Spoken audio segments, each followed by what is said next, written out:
Vice President Constantino Chiwenga arrived in Kampala on Monday for Yoweri Museveni's inauguration, representing President Emmerson Mnangagwa alongside delegations from 30 African countries. Sabina Mashkobranyi the General Chiwenga speaks on Museveni inauguration.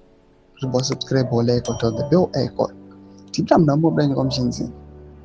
Speaking to journalists on Tuesday, Chiwenga described such regional engagements as important for strengthening cooperation and learning from other countries' developmental progress.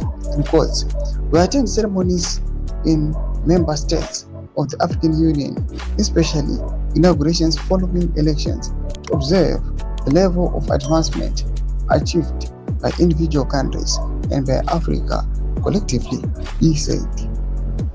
He added that Africa had evolved from the OAU to the AU and adopted Agenda 2063, claiming that attending these events helps Zimbabwe learn, particularly in terms of democracy and governance. The statement rang hollow given what is happening back home. Under Mnangagwa, Zimbabwe has been disputed elections, a crackdown on opposition, and a push to extend presidential term limits that critics say undermines the very democratic norms Chiwenga was speaking about.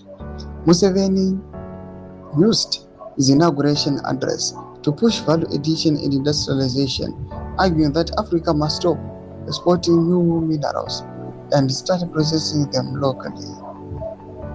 Chiwenga echoed the line, framing the trip as part of Zimbabwe's efforts to align with continental developmental goals.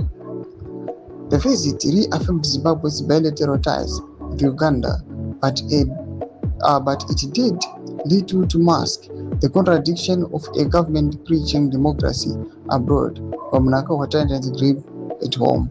Doma developments are put bangwa ido. The comment section videos of pray and more people subscribe or like, watch it on the bell icon.